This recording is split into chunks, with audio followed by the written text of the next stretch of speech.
Good morning, everyone. Welcome to this session of the UK Trade and Business Commission, which brings together MPs from all 9 Westminster parties and all 4 nations of the UK. Since April 2021, the Commission has scrutinised UK government policy and new trade agreements and how they affect UK business, the economy and the people. Today's session is focused on devolution and levelling up, words which we've all heard a lot about. And we have 3 very distinguished witnesses today, and I would like to open by asking them to introduce themselves, and starting with Stacey, then Billy, and then Ludovine. Thank you, and thank you for the invitation to appear today. My name is Stacey Dingwall. I'm the Head of Policy at the Federation of Small Businesses in Scotland.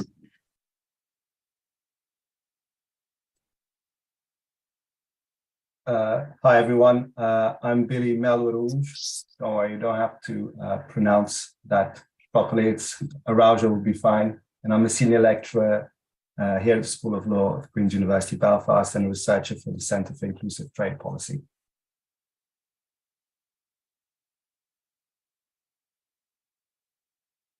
And Ludovine, can you tell us a bit about yourself?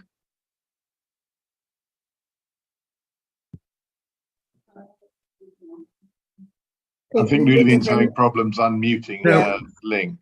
Yeah, we seem to have a problem. I think we should just then move straight on to the first question. The way this works is that the commissioners will ask questions and the witnesses will respond. The first question is with me, and it is: in what ways does UK trade policy and devolution intersect? And what approach has the government taken in addressing this intersection? And if we can give this to Stacey to begin with, please. Thank you. Yes, so I suppose in terms of the UK government and the devolution settlement in Scotland, obviously regulation of international trade is reserved to the UK Parliament and government, but kind of the modern trade agreements being what they are. International trade obviously profoundly affects devolved policy areas, and there's a wide range of non-devolved issues that affect people in business in Scotland, and therefore the Scottish Government is responsible for observing and implementing international obligations in devolved areas, including some of the most contentious areas of trade such as agriculture and food standards.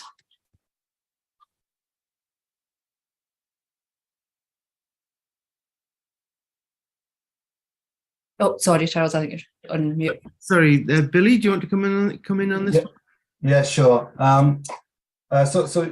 You know, just to build on what Stacey just mentioned, you know, trade policy does overlap with devolved matters in a number of areas, whether it's agricultural support, procurement, agri-food standards, but even other areas, you know, new trade areas like culture, investment protection, and environmental standards. Obviously, in some of these areas, these overlaps are unlikely to lead to significant conflicts. For example, with respect to FTAs, in many of the areas I've just mentioned, like environmental standards, FTA obligations tend to be quite minimal.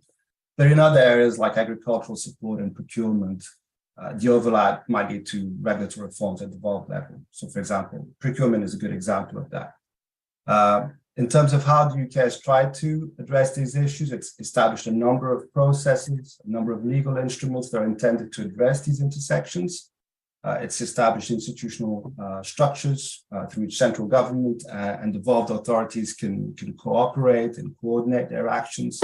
So they've created an interministerial group for trade, which meets on a quarterly basis to discuss various issues concerning trade negotiations.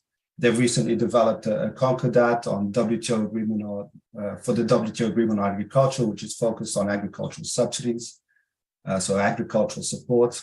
So there's clearly been an attempt by the UK government to establish institutional structures through which dialogue between government and devolved authorities can occur.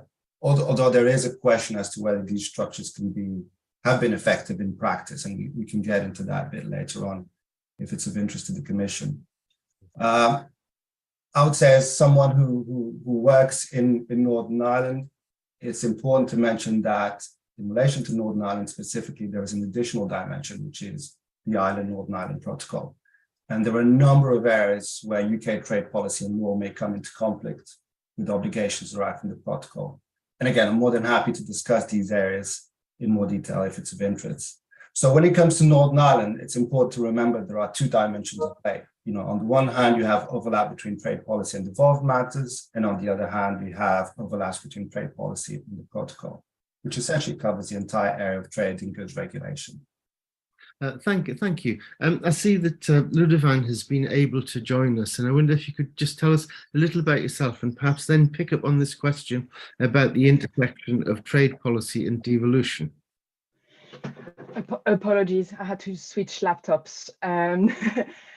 So I'm Ludivine Potetin, I'm a reader at Cardiff University, and I'm also part of this Centre for Inclusive Trade Policy.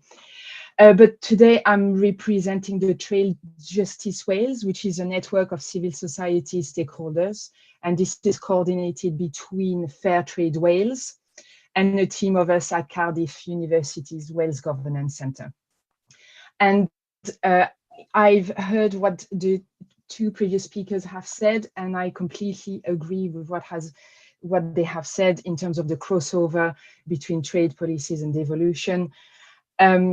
One aspect that we would like to mention here is how, how fast-paced, everything has been in terms of, having those new free trade agreements and how this has impacted stakeholders. And this is what I wanted to add to what has been discussed. Okay, thank you very much. Just as a throw-in, I mean, does this work? I mean, are there just a lot of inherent conflicts which are arresting the development of trade policy? Does it work? We would say no.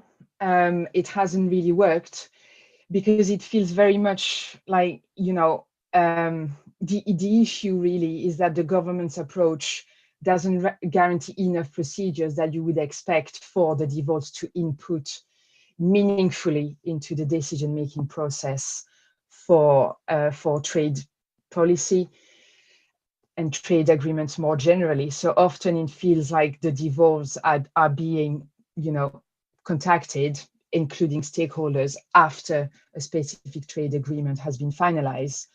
And we have the feeling that this is making such the engagement rather meaningless as a result.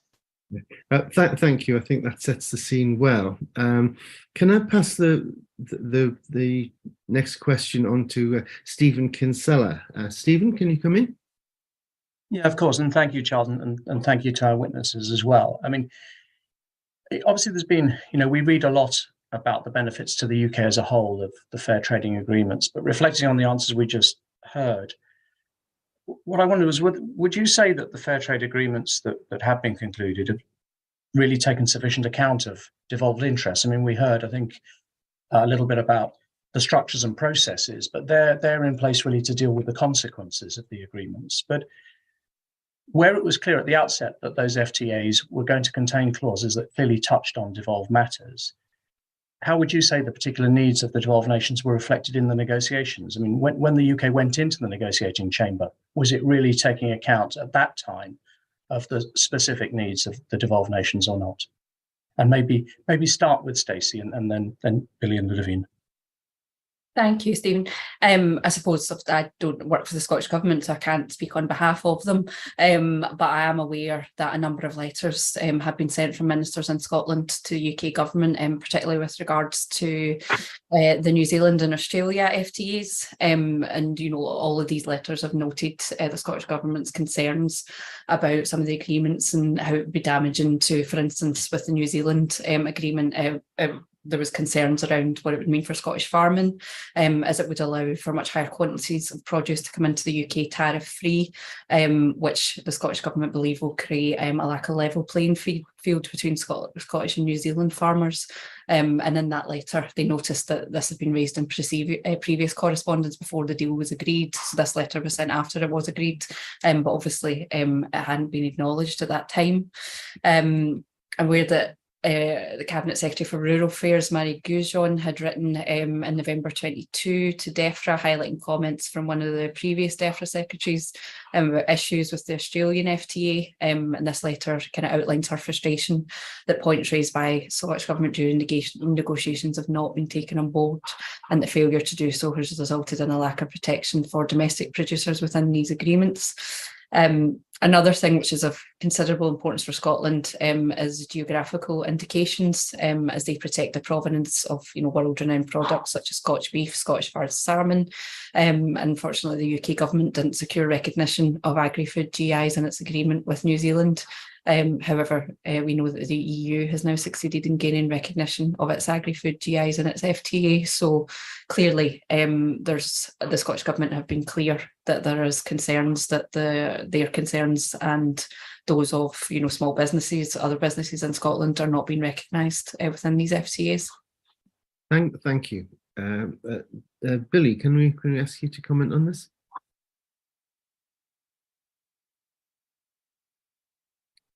Always happens. I forgot to unmute myself.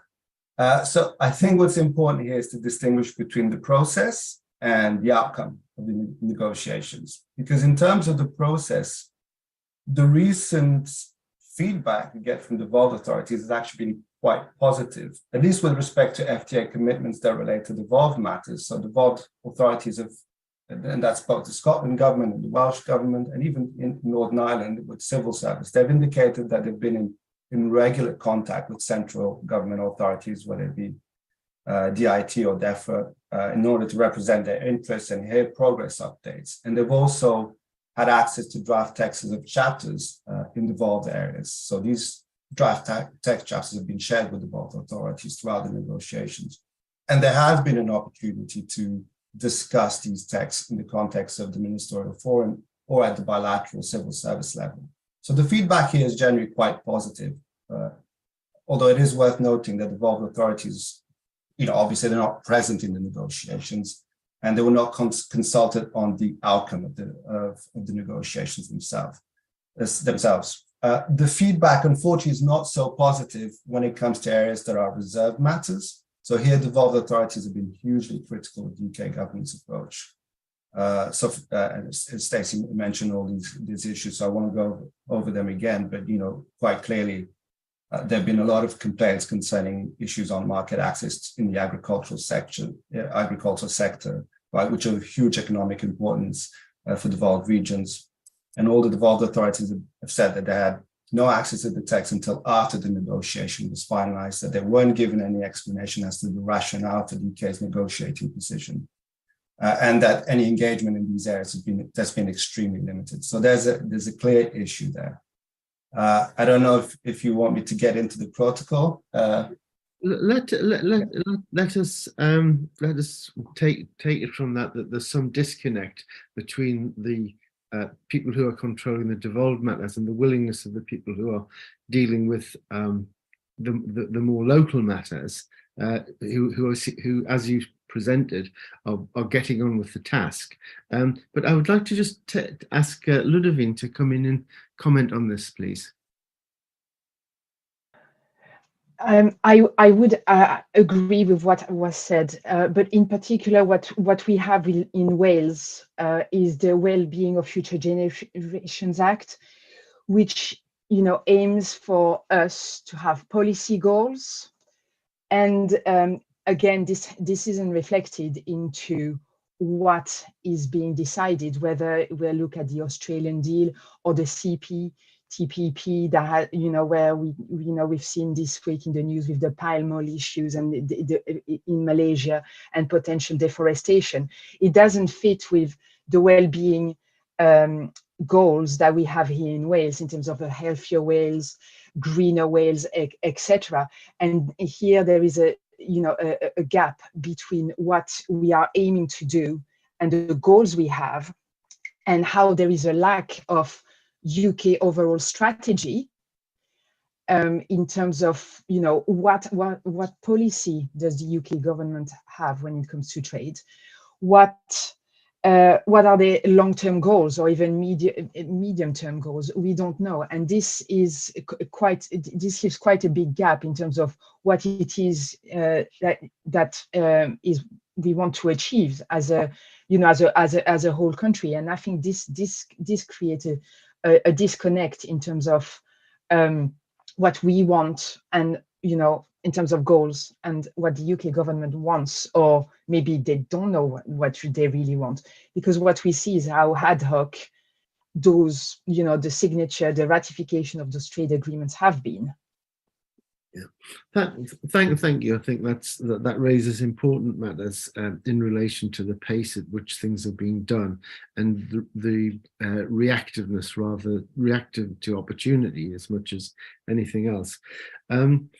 I think that covers that point, and I'm now going to ask the third question of the session and ask Tamara Chinnick to take over, please. Great. That was a pointing my finger to my son who's next to me. I'm having to work from David Lloyd Finchley, so apologies to our evidence givers for the background noise that I know is in the background here. So my question is, how can the devolved nations promote trade and investment, and what specific powers do they have to achieve this? Ludovine, if I could start with you, please. So while international trade and international relations are obviously reserved matters, the Welsh government has the ability to promote trade and investment in multiple ways. And in particular, the Welsh government has, since 2020, its own international strategy.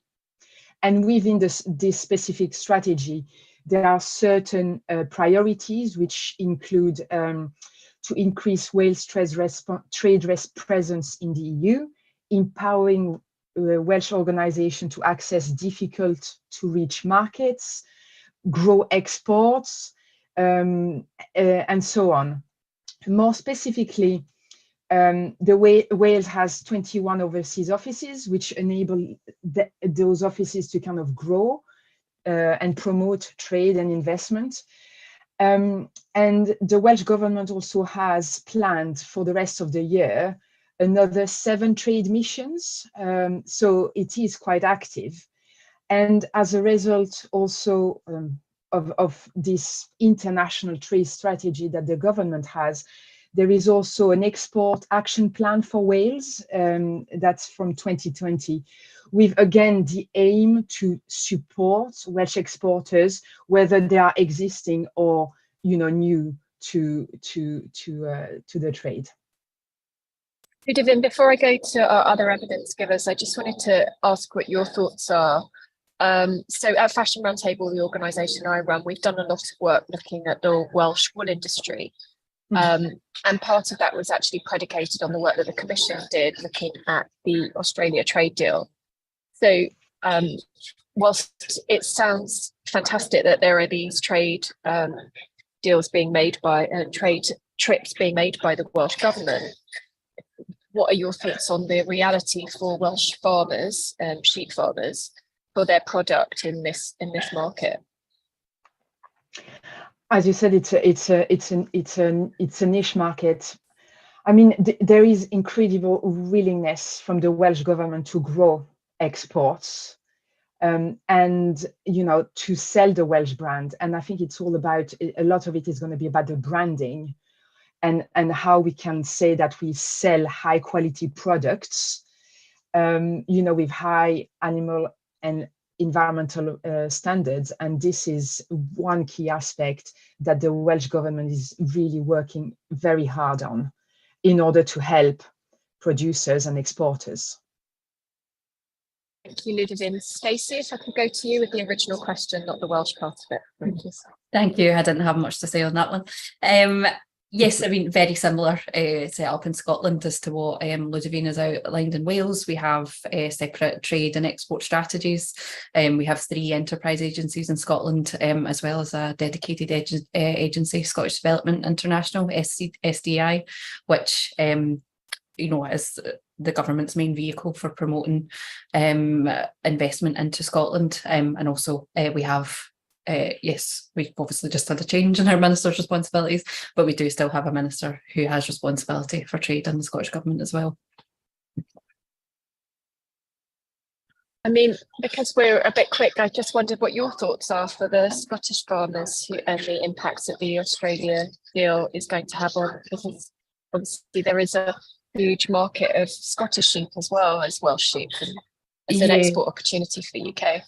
Yeah, definitely. So, as I noted in answer to the previous question, that appears to be one of the biggest issues that the Scottish Government have raised their concerns over, the impact that is going to have on farmers here in Scotland, and the lack of meaningful dialogue that they had, unfortunately, while those negotiations were ongoing. So it's clearly a concern. Thank you, Stacey. Billy, please. Yeah, very much like Scotland and Wales, Northern Ireland has made an effort in terms of expanding its trade and investment promotion networks. I said for Northern Ireland, these attempts have been sort of undermined by, on the one hand, the absence of a functioning executive to give Northern Ireland a clear trade policy direction, and on the other hand, the uncertainty and stability surrounding the protocol. Right. So, for example, Invest Northern Ireland, which is the economic development agency here in Northern Ireland, identified from the outset a few years ago that the dual market access for Northern Ireland under the protocol was a clear selling point, in terms of attracting inward investment. But until now, they've not really been able to make that case effectively to investors because it's uncertainty surrounding the protocol and Northern Ireland's trade regime. And talking recently to people involved in trade and investment here in Northern Ireland, one thing that they tell me over and over again is that the main positive of the Windsor framework might not really be the potential for reduced checks on GB goods coming into Northern Ireland, which is debatable, but rather the promise of political stability, which it would bring to Northern Ireland and the economic opportunities associated with that. I don't know if you want me to answer the question on agriculture. I think that's all. I mean, it's clearly also pertinent to Northern Ireland. I'm sorry to sneak my own question into the Commission's, but I'm interested to know your thoughts as well. Yeah, I think for Northern Ireland, the concern would be that Northern Irish farmers would be undercut, right? So the concern was that the TRQs, compared to what the EU have been expanded significantly. And so there is a fear in Northern Ireland that Northern Irish businesses will not be able to sell their product in GB because they will be undercut by Australian products. Thank you very much. I defer back to the chair now. Thank you. Thanks, Tamara. The next question is about trade negotiations, and I'm going to ask Claire Hannah to take this up. Thank you very much, Charles. And I wanted to look at the integration and the engagement of devolved administrations in those negotiations and trade arrangements. I'm not particularly thinking of just Northern Ireland, ignore the accent, but to what extent have the devolveds been involved in shaping trade agreements? And is there anything the UK can learn from how other countries incorporate sub-regional and devolved administrations in how they're addressing trade? I don't know who would like to start there. Go for it. Yeah, thank you. Yes, I'll go first. So, well, devolved governments have not been involved in trade negotiations. If you understand it, the involvement in terms of the opportunity to be physically present in the negotiating room. So their ability to shape trade negotiations relies really on their ability to access those in central government involved in those negotiations and access relevant information. And on this, the record is quite mixed, right? So, for example, when it comes to setting of the mandate of negotiations, UK's practice has been to publish strategic policy papers, but the involvement of devolved authorities in shaping those negotiating objectives has been extremely limited, right? So there's no explicit law for devolved beyond being invited to submit inputs alongside other stakeholders. In the conduct of trade negotiations, there were initially complaints that devolved authorities were not given access to negotiating documents that affected devolved matters, or given significant updates on the progress of negotiations. That seems to have changed now, though the criticism remains with respect to those areas which are reserved matters, where there's very little information being exchanged. So obviously there are plenty of models the UK could take inspiration from. Whether you look at the Canadian model, for example, which is usually set as the model, or the German model, federalism, where the lander can actually have access to the trade negotiating room. What I will say about that is that we need to be careful about using these models as templates that can be replicated within the UK, because the UK system of devolution is very different to federal systems, right? Because devolved authorities do not really have the legal protections of having clear competences where the central government can't step in and override the wishes of devolved authorities. That's not the case here in the UK. So one of the reasons why Canadian provinces have so much leverage in the area of trade policy is because they have the exclusive power to implement international trade obligations. And if they don't like the outcome of a trade negotiation, they still simply won't implement it in provincial law, in their jurisdiction. So that meant that the Canadian government had a huge incentive to give provinces a real say in shaping trade negotiations so that they could have a buy-in. That doesn't exist here in the UK. So we need to find ways of making those systems work in our system. So, for example, one of the things I've asked for consistently, I've called for consistently, is to put these intergovernmental frameworks of cooperation on a statutory footing, so the UK government is subject to the legal obligation to consult with devolved authorities. Stacey, from a small business perspective, I suppose, and the different regional and national needs, has there been an appropriate level of engagement? Do you think? In terms of government involving us directly? Yeah, well, I suppose the devolved's being able to articulate the needs of businesses in their region and feel that they have been heard in trade discussions. Yes, I mean, that is mainly, so we have a team in Westminster, so we had our International Affairs Department, so that is mainly been facilitated through that team and the DIT. So I attended earlier this year. There was a session in Edinburgh with the US administration that the DIT had organised. So it was held in Edinburgh, so I got to attend that. And there were Scottish small businesses able to participate in that day. The only thing that I would note is the Scottish Government wasn't invited to take part, so there was no representatives from the actual devolved government, but we were certainly involved to participate in that, so that was welcomed by us.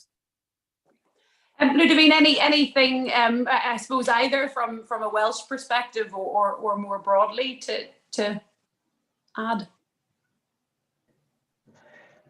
In terms of what was said, I completely agree with what the previous two speakers have said. There has been a big change with the new IGR structures, and in particular, with the new interministerial standing groups on trade, net zero, climate change, and environment. So this is very positive. We feel here in Wales, but the issue is, as was clearly said, is that it still feels like a top-down approach, rather than meaningful engagement and input from the devolved. And as I said before, although there is increased cooperation, texts have been shared, and teams are talking. And there is representation from Wales, although often limited to one representative on those various groups. It feels like it's not meaningful enough and leads to very few concrete outcomes that would represent Welsh interests. And I do agree with Billy in terms of using other other countries as an example that we could follow. But what I would say that, that in terms of Canada, we could use it as a cautionary tale, I think. Although the provinces have more powers, as Billy said, when it came to CETA, the EU had a really, was very anxious when it came to ratifying CETA because of the reluctance of the provinces. And I think here that if the devolved nations start being more and more unhappy with the decisions that are being taken centrally, it may mean that other countries, talking with the UK government may have some alarm bells ringing. Of course, as Billy said, we're not Canada, and the UK government can compel the devolved nations to implement. It could still create some issues down the line. Okay, thank you very much. A large degree of consensus there, and plenty of room for improvement. Thank you very much, and back to you, Chair.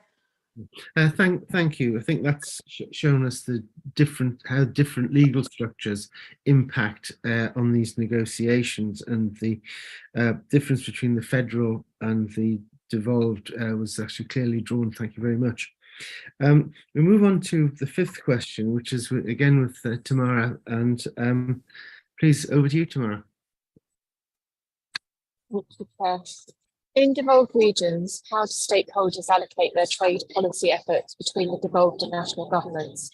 Is this an opportunity or extra burden? Now, Billy, I think there's going to be an added nuance to that. So I'd like to start with you first, please.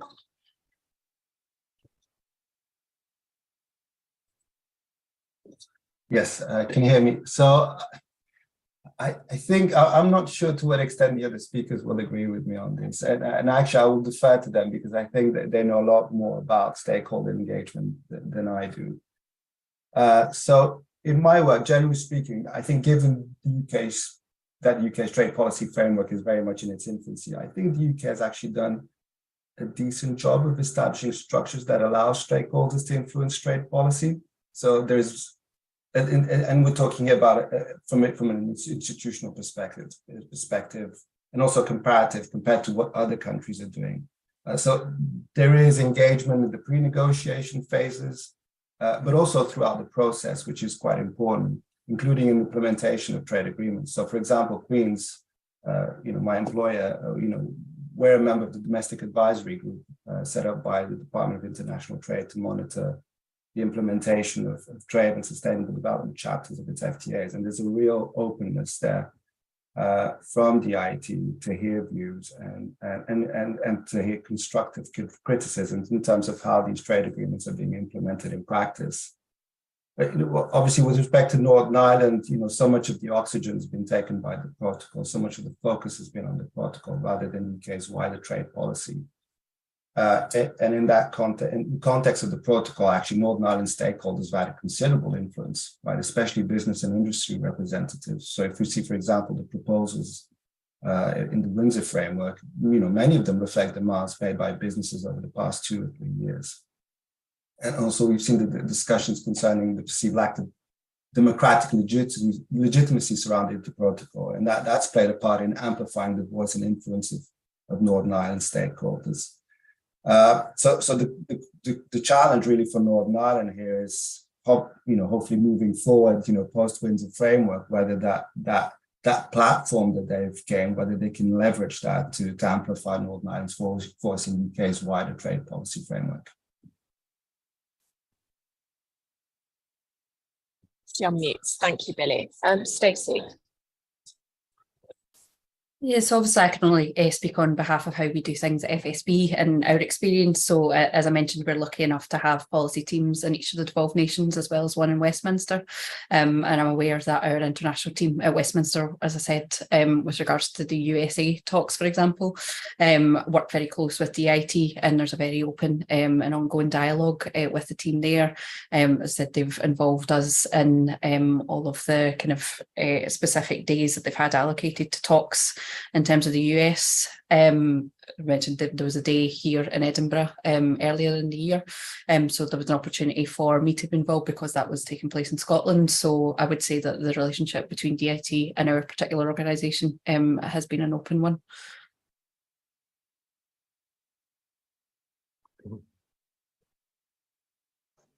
I thought I was unmuted. Sorry, Holly, just because Ludovic?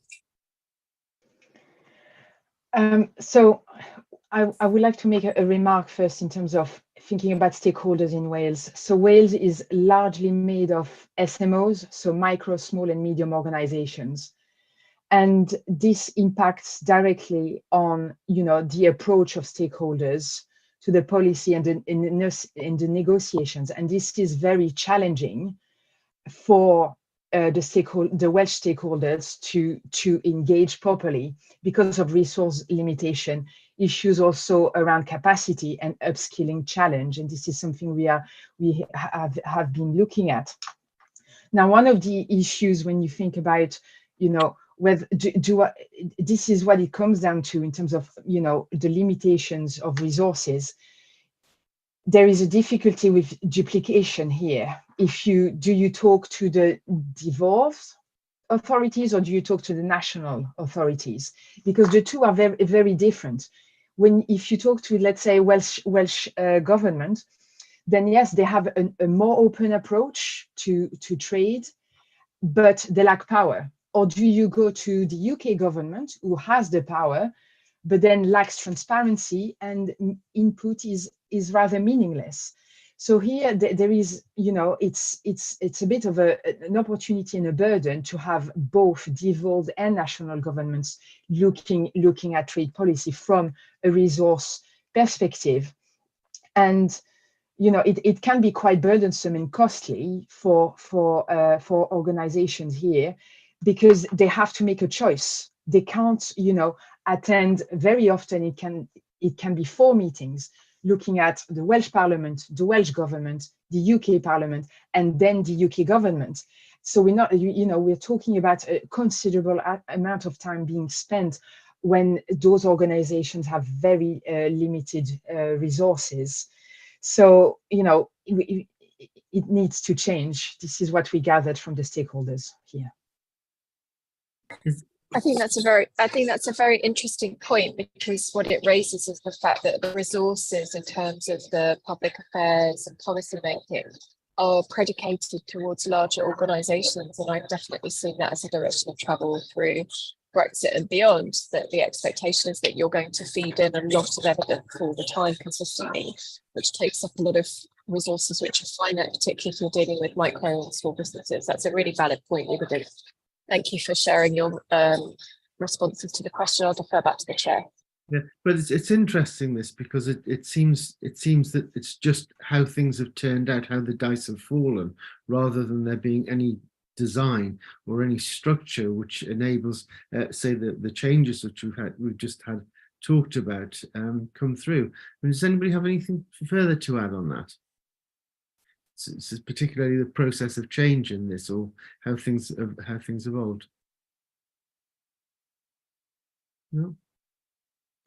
I would agree that everything that the UK government has done is targeting bigger organizations, which means smaller organizations are struggling. From talking to stakeholders across Wales, we haven't seen any organization, small, medium organization, actually having a full, member of staff entirely dedicated to trade. So it's something that is done on the side of something else. And this is obviously impacting how much input there can be from those organizations. Yeah, it's a big resourcing issue. Mm-hmm. Yeah. Any further comments? Okay, let's move on. The next question is with Stephen Kinsella, and it talks about satisfaction level with trade agreements. Stephen? Yeah, thank you, Charles. The head Stacey, I'll come to you first for an answer on this one. But I guess I'm not alone amongst panel members here. And been really rather perplexed that we as the UK don't seem to have been drawing on the experience and expertise that clearly exist in the devolved nations. We focus a lot on. There's a huge echo on me. Does everybody else have the same? Is there anything we can do technically, because Stephen's question is being lost a bit? Just muted and unmuted again. Is it still there? That's strange. I didn't have it before. So somebody else muted at the moment. Not that I can see.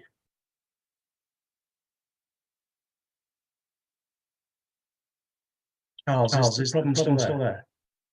Yeah, I'm still here. Would it be better if I read the question? It might be actually because I can't see what's causing it. It didn't happen on my earlier question. So let me read the question, because this is very difficult to discern the words, and I'm sorry about that, Stephen. How satisfied have devolved governments and stakeholders been with the outcomes of trade negotiations to date? Additionally, what mechanisms should the UK government establish to ensure that appropriate procedures are in place to address any disputes that may arise between the devolved nations and Westminster in the context of trade negotiations?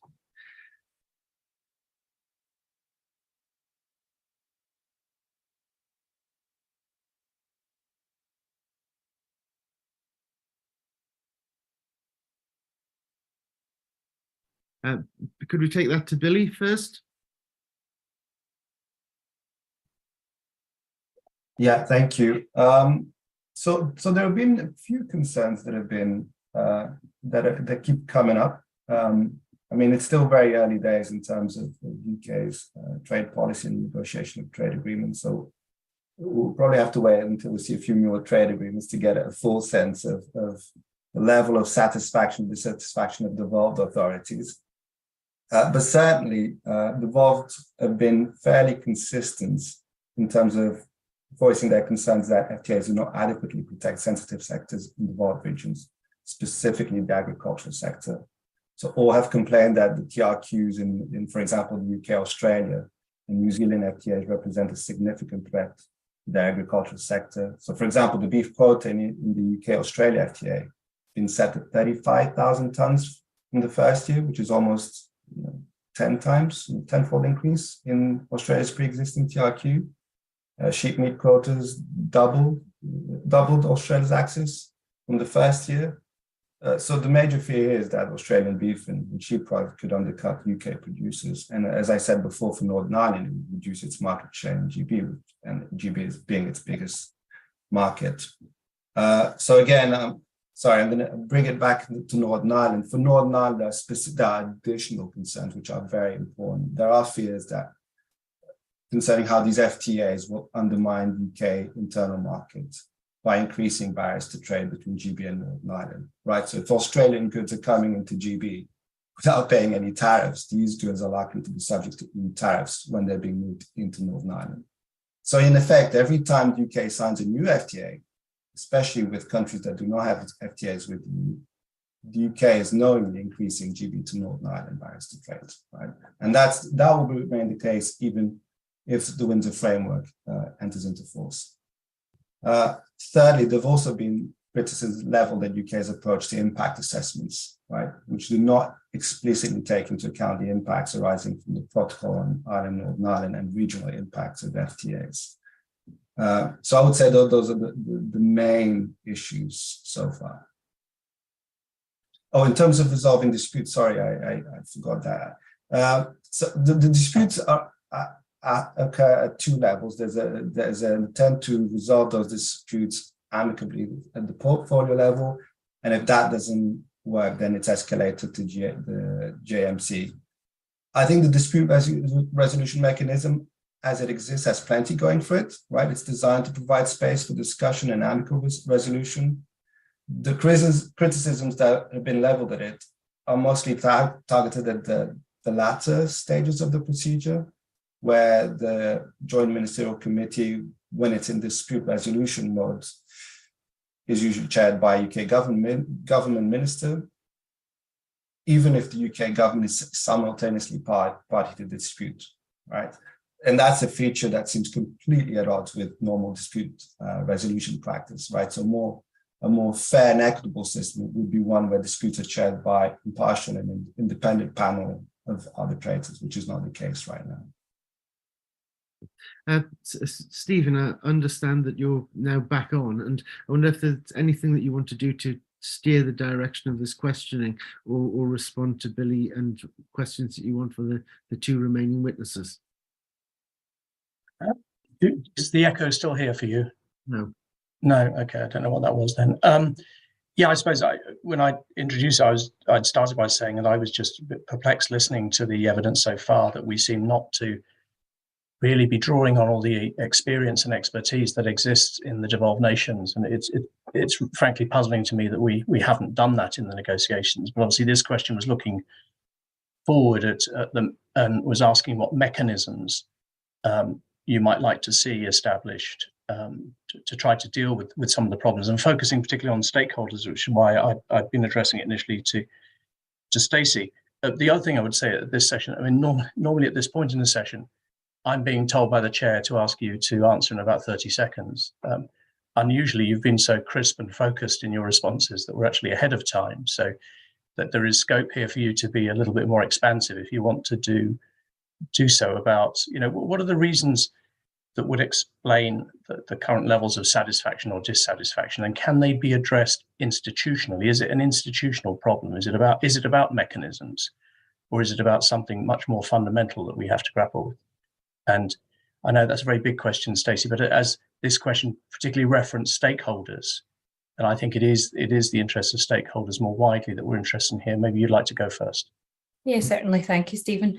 Yes, I suppose, you know, for an organisation like FSB, who are politically neutral, you know, there'd obviously be a concern that the issues are being driven by political differences between governments, which, you know, is obviously a concern for us, because our key focus is making sure that these things work for small businesses and remove barriers to trade that they experience, which is why FSB is, you know, supportive of government trying to establish these trade agreements. But there just seems to be a real lack of ability to meaningfully communicate between the two governments in terms of this issue, unfortunately. So our concern is obviously the impact that has on our members and the overall economy in Scotland. And is that because as FSB, as you know, a gathering of stakeholders, are you forced to go through government and local government? Is there anything else that you can do, you think, to influence other than going through the institutional mechanism? No, I think, you know, our main route is through the institutional mechanisms in terms of this particular policy area. Yeah, and I know obviously I was off for a short time, so I missed part of the response. But Billy, I know obviously I know you in particular have written on this, that you've come out with some suggestions as to what could be done in terms of mechanisms or approaches. And to the extent you didn't address it while I was off, is there anything you'd like to add to that? What would we often say, what would your 2 or 3 points be if you could say to government now? What would you do? What should we be doing better? In terms of collaboration with devolved governments, or overall? Overall, and then to Billy.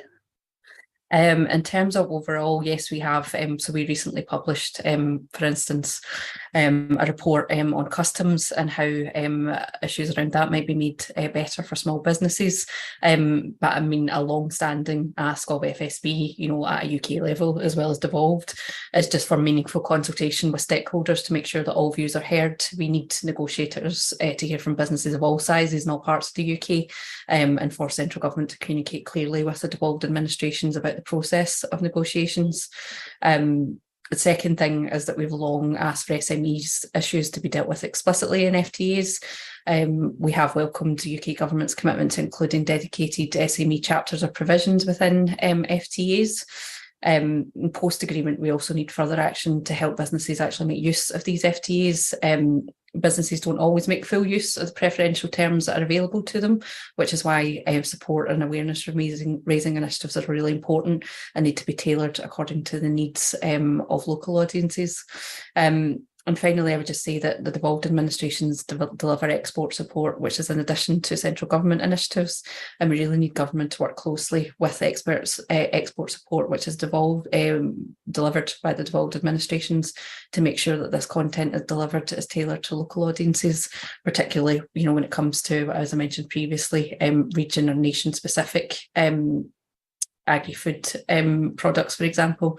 It's really important that these things are tailored to local audiences.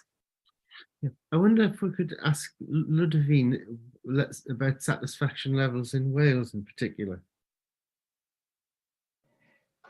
Thank you. In Wales, civil society organisations have been very critical of the approach, as mentioned, in terms of, you know, farming, but also climate change commitments, and whether, you know, the new trade deals actually deliver on the climate change commitments being made.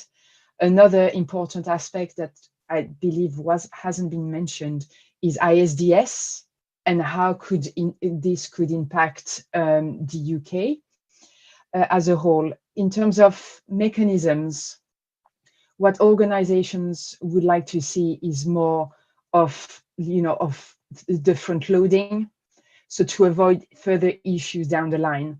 And one of the ways would be to have, obviously, further changes to IGR mechanisms, and that those decisions are being based on consent and approval of the devolves. So we have a consensus-based approach to IGR mechanisms, rather than having the existing mechanisms that we know. Of course, that another aspect that is, you know, that perhaps could be improved is in terms of the advisory groups that exist, so the STAGs and the TAGs that are in place now. It's felt that they could be, you know, they could be used more purposefully, and, you know, if there could be meaningful feedback loops in particular for organizations. And a good example that, you know, the UK government could use is actually the Welsh Government Trade Policy Advisory Group, which is very inclusive, very open, and, you know, is open to policy change as well.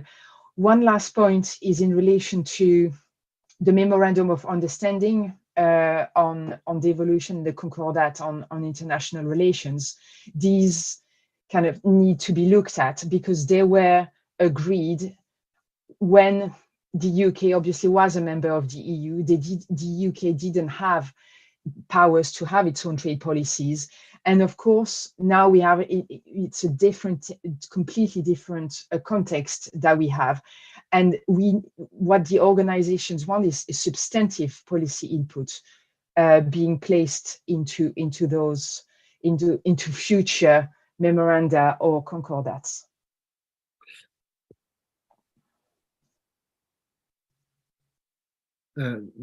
Thank you, Stephen. Have you got any more on this question? No, that was fine, Charles. I was assuming you would take back the chair now. No, it's okay. Fine. Yeah. Thank you. I think this has been really most interesting and most illuminating. And we now come to one of our stock questions of the Commission, which is to ask each of our witnesses, what are the 3 key policy recommendations which you have for the UK government regarding the devolved nations and international trade? And can we start off with you, Stacey? Thank you. I would probably just refer to my previous answer there to Stephen. Those are FSB's kind of main asks with regards to meaningful collaboration and recognition of SMEs within the negotiation of free FTAs. Thank you. There's nothing else from the Scottish side. No, just communication would be. That is the main thing that I think needs to be improved. It sounds as though communication is a theme which has gone through the whole of this session. Indeed. People understanding what it is they're attempting to do. Good. Okay, Billy, can we go to you? Yeah. So this is going to sound a bit strange coming from a lawyer, but I think what the UK needs more than anything is to embrace a mindset where carrying out an inclusive and cooperative approach to trade policy making isn't just something that you concede to devolved authorities and other stakeholders. It's not just a favor. It's something that presents clear benefits, right? Benefits in terms of enhancing the democratic legitimacy of trade agreements, of trade policy, right? Because increased involvement from devolved authorities will lead to increased buy-in from those authorities, but also benefits in terms of policy outcomes, right? Because devolves are, through experience, they're better placed to understand the potential impact and interaction between trade policy and devolved matters. So giving devolved authorities a greater say in shaping trade policy should mean in practice that trade policy outcomes for the UK as a whole are better and better reflect the interests and needs of the UK and all of its constituent parts. Now, in terms of specific policy recommendation, firstly, any system of intergovernmental cooperation needs to be put on a statutory footing with clear legally binding procedural obligations and rights to access information. And the system of cooperation and information sharing should be extended to devolved parliaments. I think we haven't mentioned devolved parliaments yet, but I think they're a missing piece of this discussion. How devolved parliaments, devolved assemblies have essentially no say in scrutinizing trade agreements. Secondly, it's very important that we avoid falling into the trap of thinking that trade agreements are processes that start with negotiations and end with ratification. But trade agreements these days are living agreements. Increasingly, these trade agreements are establishing joint bodies and committees through which implementation issues are addressed, through which parties explore regulatory cooperation opportunities. Devolved authorities and stakeholders should be part of that conversation. And finally, I'm gonna stay on brand and mention Northern Ireland. Right, from a Northern Ireland perspective, UK government should start carrying out and publish impact assessments which examine the impact of FTAs on Northern Ireland in relation to the protocol, right? And this would allow the UK to engage in these negotiations and future negotiations with a better understanding of the potential conflicts between FTAs and the protocol, and allow to identify areas where such conflicts could be minimized. Right, and this has economic but also political repercussions. So it's a very important point, and I wanted to end with that. Thank you. Thanks. And Ludovine, could you comment on this too? Yes. So thank you very much. What are your 3 recommendations? So some of them will echo what had just been discussed. So talking to civil society organisations across Wales. Our 3 key policy recommendations are the following. So the first one is the establishment of a trade policy and to develop an overarching trade policy with long-term goals. It's something I discussed I said in previous questions. This needs addressing. What is it that the UK government wants to achieve? Why are we signing all those trade agreements very ad hoc? What are the long-term goals? What is the strategy? The organizations would like to see that, and how of course this reflects, in particular, the well-being of future generations for Welsh stakeholders. The second one will be a meaningful engagement and consultation, and this means in particular timely, transparent and inclusive decision-making process. So again, echoing what has been said. And what was felt by organization is having better data available online to inform the different organizations.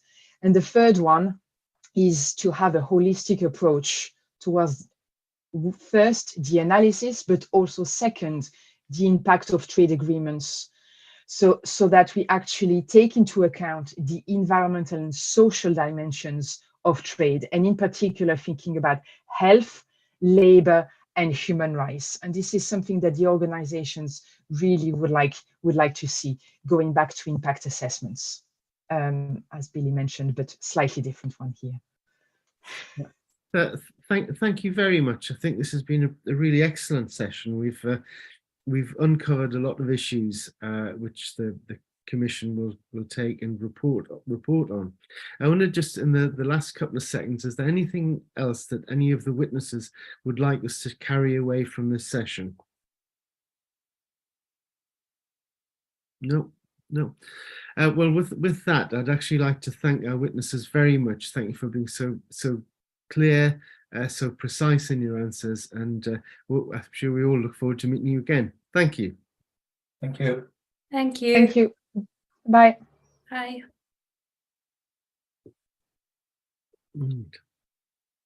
Right. That brings us right up against the time, and we're going to move on to the levelling up. Has anybody got any comments before we start the next panel? No, should we just go on? Right. Okay. Good. Jennifer, do we have the other witnesses in, the new witnesses? Yep, everyone's here, ready to start. Good. Okay, so I'm just going to go straight in. Is that okay, Jen? Yep, go for it. Thanks. Good. Welcome to the UK Trade and Business Commission and second session of the day, where we're going to discuss the levelling up and its impact on trade. This morning we've got three excellent witnesses who I will ask to introduce themselves. If we could start with Paul, and then Emma, and then Graham. Paul? Good morning, everybody. I'm Paul Swinney. I head up the research team at the think tank Centre for Cities that looks at the geography of the UK economy. Thank you. Thank you. Emma? I'm Emma Degg. I'm the Chief Executive of the North West Business Leadership Team. So we're a group of cross-sectoral large business leaders with substantial interests in the North West. And Graham? I'm Graham Allerton. I'm head of the Centre for Inequality and Levelling Up at the University of West London. We're a research centre that focuses on policy issues related to inequality and levelling up, both regional and beyond regional issues as well. Thank you very much. Let's go straight into the questions, and the first question is with Jeff Mackey. Jeff, come in. Thank you very much, Chair. Good morning, everyone. How does trade policy and the levelling up agenda intersect, and what approach has government taken in addressing this intersection? So no challenge to start with. Graham, could we start with you, please? Sure, Jeff. Yeah, well, I guess you could describe the relationship as kind of pretty tangential, really. I mean, if you look at the missions, the 12 missions associated with levelling up, only really two of them, the first two, one looking at pay and productivity, one looking at R&D, really are kind of engaged with trade in any way. I mean, if you think about the funding that's related to levelling up, I mean, we've done analysis of the overall funding associated with levelling up. The government states associated with levelling up, it's not that clear, to be fair, because there's a levelling up fund, but there's other funding streams which the government has associated with levelling up, which come to around 12 billion.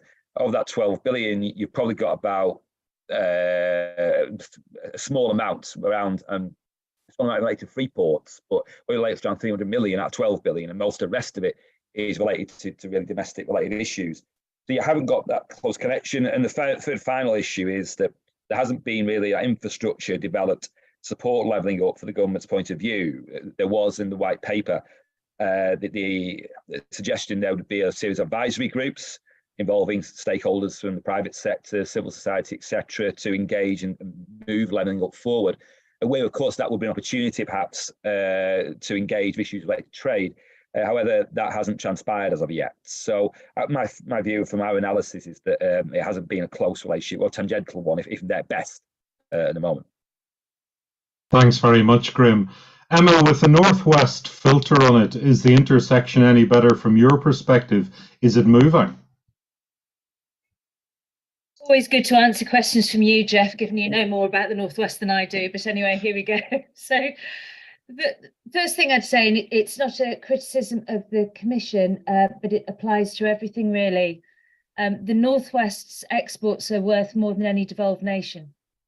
And that's the case for a lot of regions. So when you're looking at place-based trade policy, there's something actually about not looking at England as a homogenous whole either, frankly. So some of this isn't how do we use trade to level up, it's how do we make sure that trade doesn't level us down, because it's a really important part of our economy. A lot of that, as you well know, is around manufacturing, chemicals, advanced materials, and so on. So the potential impact is significant. And, you know, though it's happened in parts, and I think DIT have been making attempts, actually the new mayoral authorities and the new growth deals, trade's been a bit tangential as well. And that matters in two directions. And I was really interested catching the end of the previous witnesses.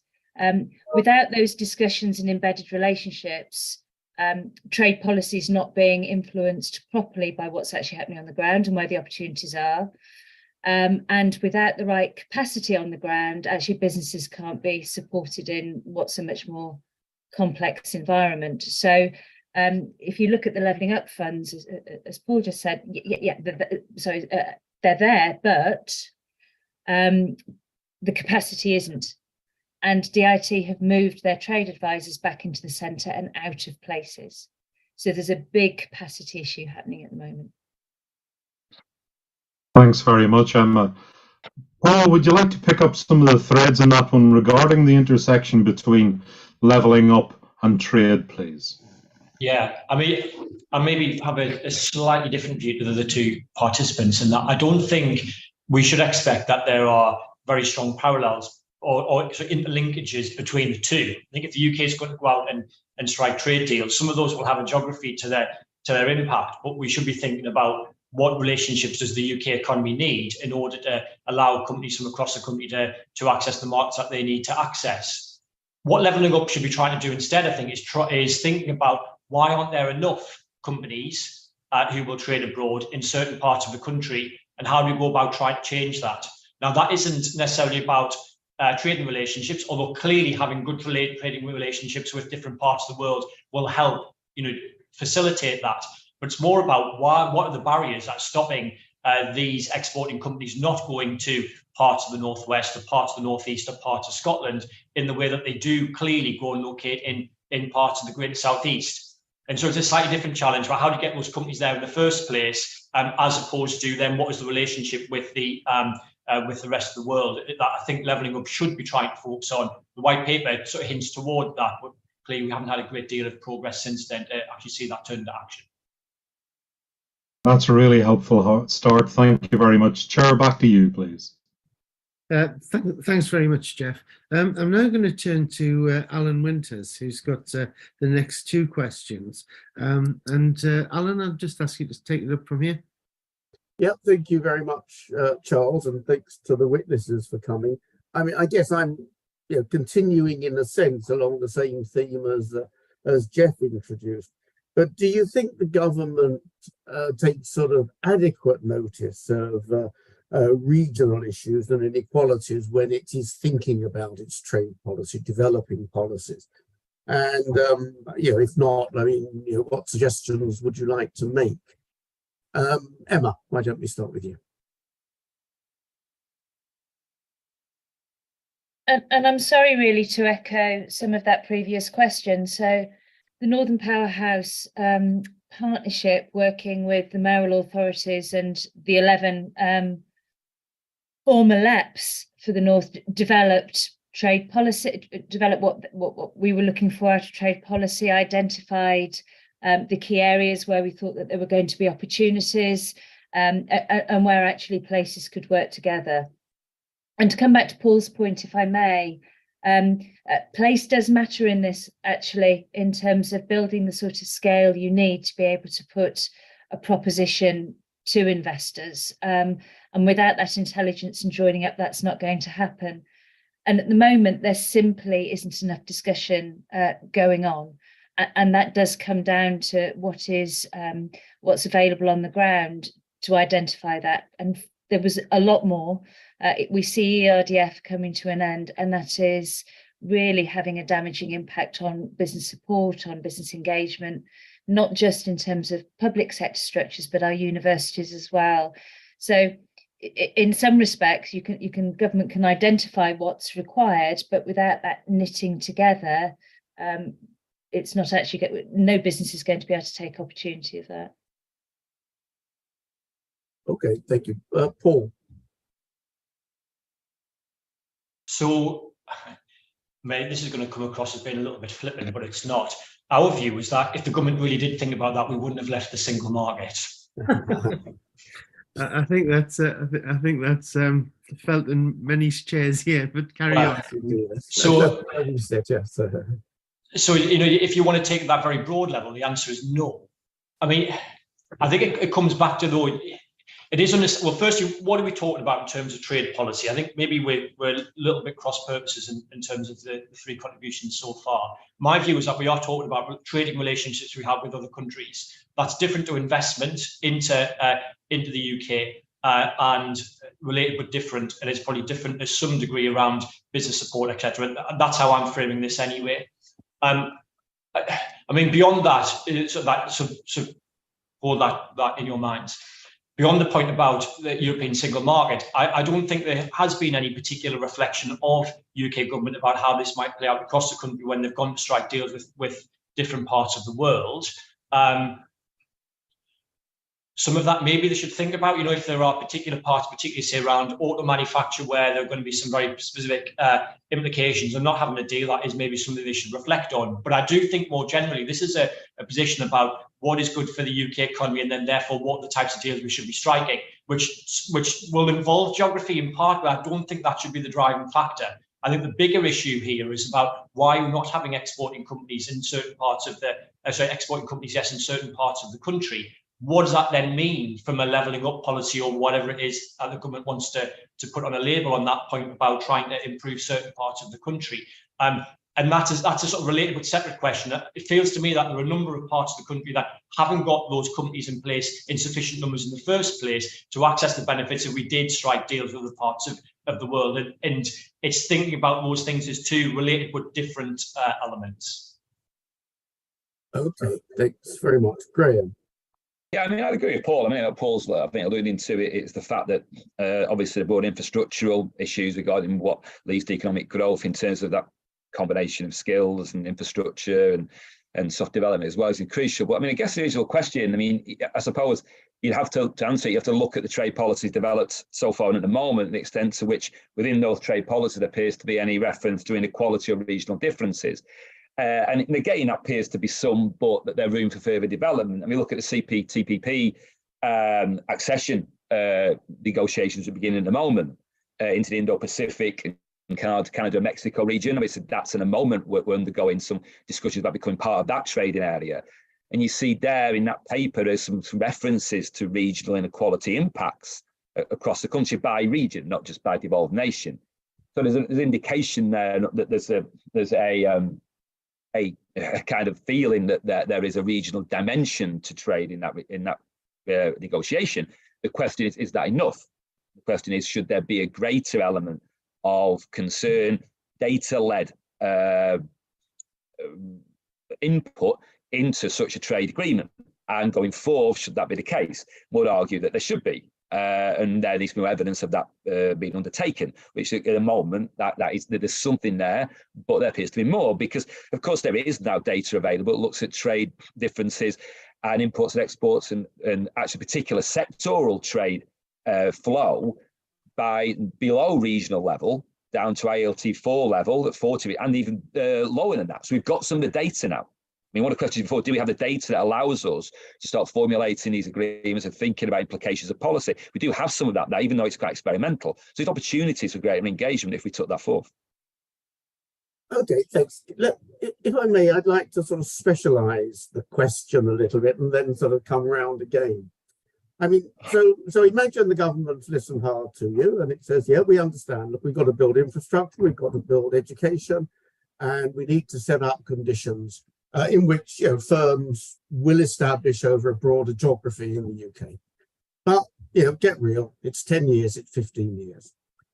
In the meantime, would you say stop striking trade deals that put agriculture and older manufacturing under pressure because, in a sense, places aren't ready to adjust?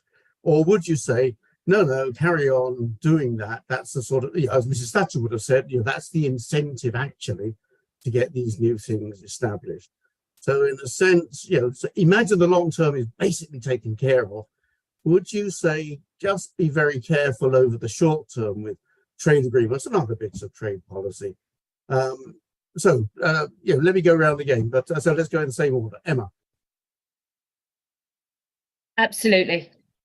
So, and frankly, it's not one thing or the other really. So we've got 9,000 businesses in Northwest trade with the US, and that's before any trade policy. So some of that trade just happens, right? So it's not that there's a huge opportunity. Well, you know the figures better than I do. It's not like there's a huge opportunity from doing that.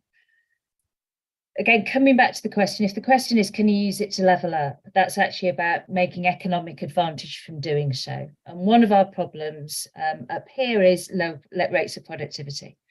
And there is a clear relationship between businesses who trade and businesses who innovate and leadership and all of those other things. So there is no point striking trade deals that you can't then secure back down to do those other things, which is why the business support point does matter. We are seeing local chambers who can no longer advise their local businesses because the questions coming in are so much more complicated than they were before. So are having to refer into specialist centres with all of that cost.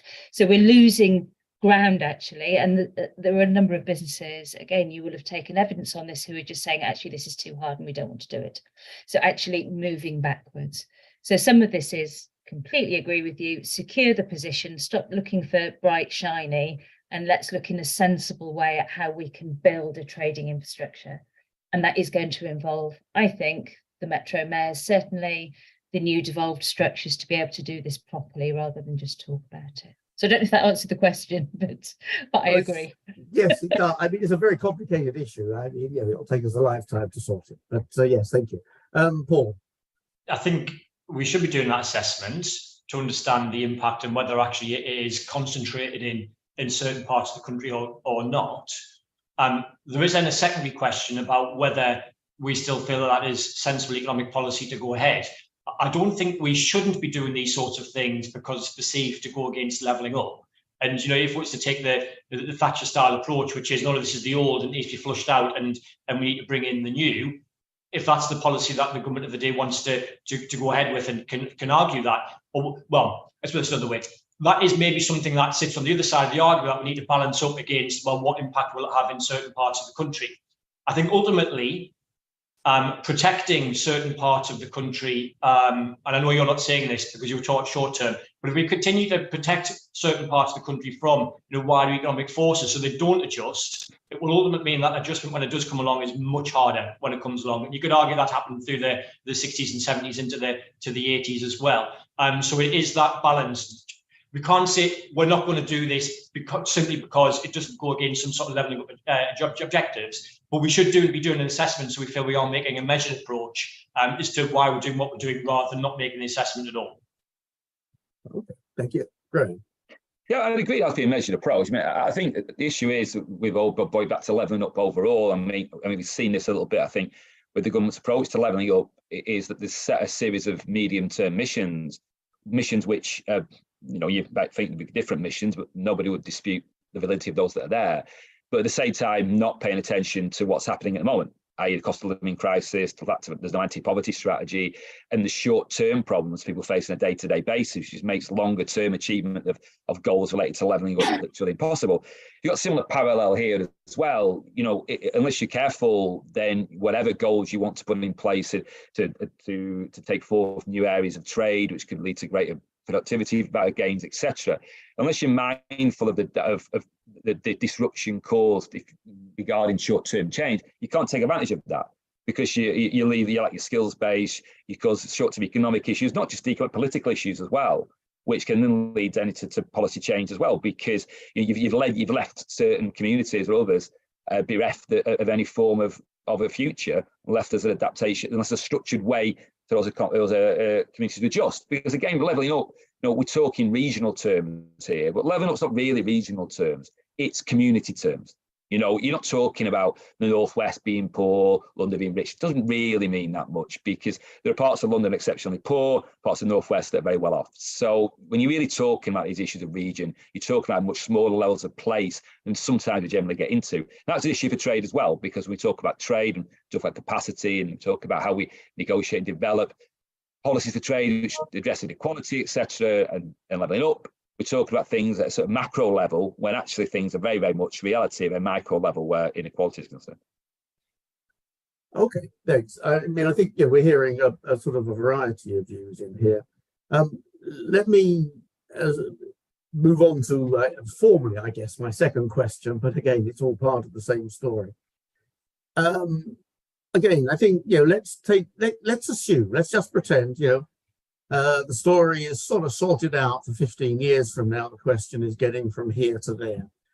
Can you suggest ways in which trade agreements could be altered to take account of these regional stresses that they might create, or perhaps regional inequalities, in the sense that a trade agreement might favour one region grossly over the rest?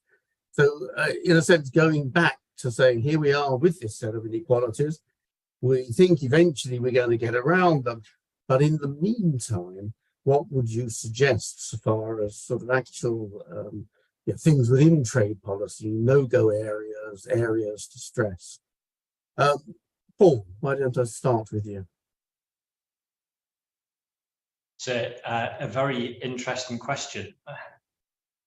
My first reflection is probably not. I mean, we're trying to think about how to get certain parts of the country play a bigger role in the national economy, and how we're going to get them to reinvent their economies to make them more productive and make them more successful. And having trade policy which is bent towards them, which probably reflects their existing industrial structure, ultimately is not going to help them, because it is about trying to get this reinvention. What that then means is that I think for me, it's about trying to separate the two policies out. That levelling up is trying to achieve one thing, to get placed in a certain position that they can then make maximum benefit from having open trading relationships with other parts of the world, rather than necessarily trying to tweak trade policy another way. To put that another way, I mean, if we were to say that there's a deal to be done around financial services, let's say, one argument could be, well, we're not going to take that up because that's not good for levelling up, and that would be ludicrous to do that. Really, what we need to be doing is having, certainly Manchester, Birmingham, and Glasgow being in a position that they are hubs to a much greater extent than what they are currently of high-value service exporting activities. And then we want a trade deal in place that allows them to then benefit from a trading relationship that is involved, that is about trading tradable services. Thanks very much. Very clear. Graham. Yes, I think if you're going to have such trading arrangements that can reflect inequality or adjust inequality in this term, then I think you need to bring as closer how you develop your trading agreements, how you develop your policy related to inequality, like I said at the beginning. I mean, if you're serious about doing this, at the moment, the two things are entirely separate. They're led by different departments. They have different sets of experts, if you like, we call them involved, instead of organisations often involved. So there isn't a relationship between the two things. If you're serious about really being concerned about how trade will impact upon inequality and the extent to which you grapple the question of whether certain areas should be allowed to continue with industries that perhaps in decline or supported to be involved in industries that are improving, then you need to bring these two things much closer together. So there's a government, you're going back then to a macro question, not just at the regional level, but at the national government level. What level of, levelling up was meant to be, of course, an approach that would embrace and move across all departmental, across governmental approach. But I guess in that was a vision it would also involve those involved in international trade. To an extent, yes. To an extent, probably less so. But that needs to be the case. Yeah, thank you. Emma. Yeah, at the risk of repeating, really, the way that you can bring those things together is in place through units of government that can put a 10 to 15 year long skills strategy alongside investment strategy, alongside infrastructure, and connecting communities that are furthest from opportunity to those that have. Some of this is about data and intelligence. If a professional financial services deal hugely benefits Liverpool, Manchester, Leeds, Chester, other places, and there's presumption that those sorts of deals only benefit the city, and it's not the case. There's something around impact assessments around any trade deal being done, so things have to be considered.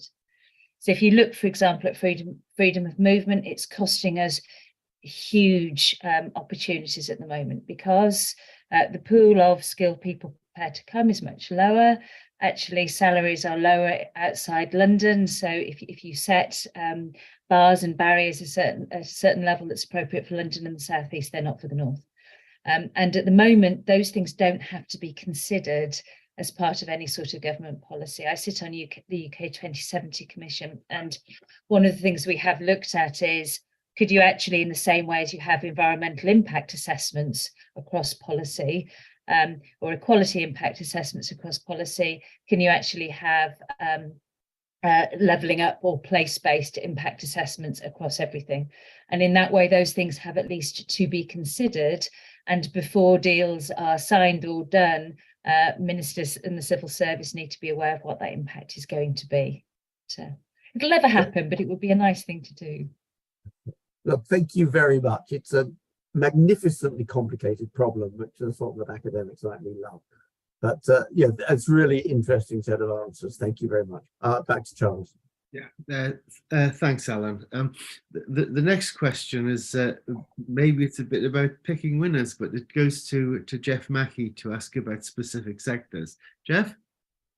Thanks very much, Charles. Emma, could we pick up on the threads of what you've just started with, because it's really, really interesting.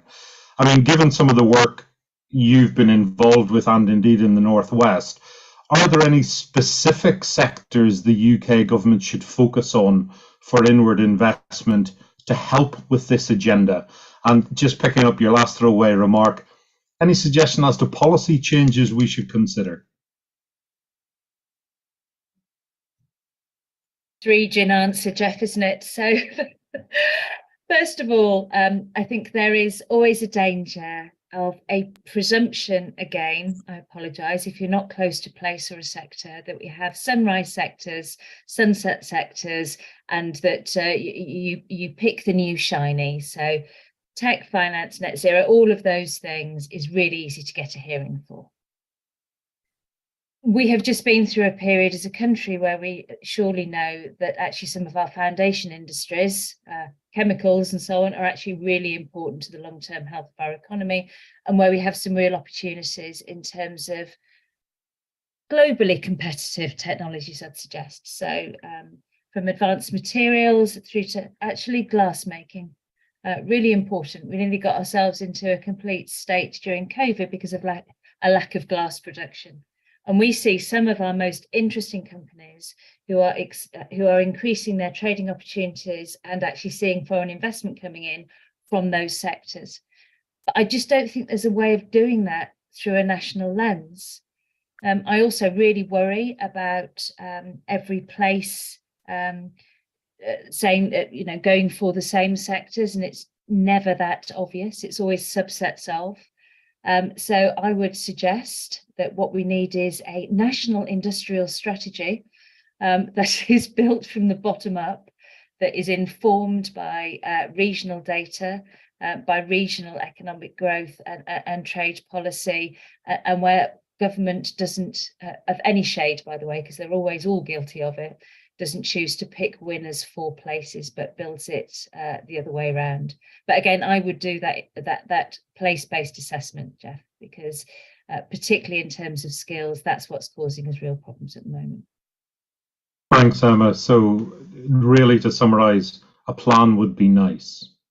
Just a plan, bit of a strategy, one that we stick with for, say, 15 years. That would be lovely. Yeah.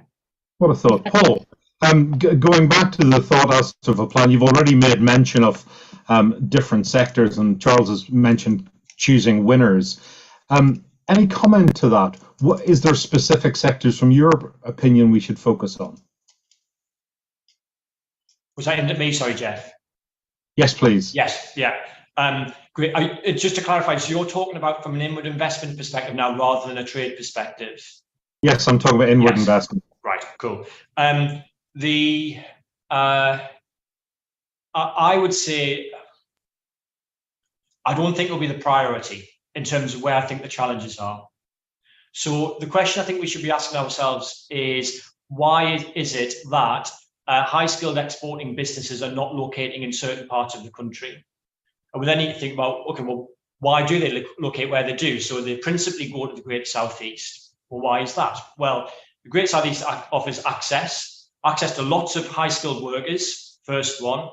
And then secondly, particularly within the city centres in the Great Southeast and London especially, access to a network of other knowledge-based businesses. So that's telling you something about city centres in particular being very, very important.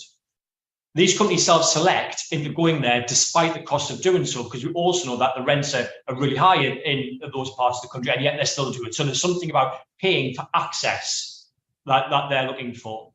Now you go further north and you pick out particular places and you see that they're not getting in a lot of high-skilled exporting companies because they're not offering access to lots of high-skilled workers and not offering access to this network of knowledge-based businesses. They are, however, successful at attracting in exporting type activities. They're just lower skill type activities. Why is that?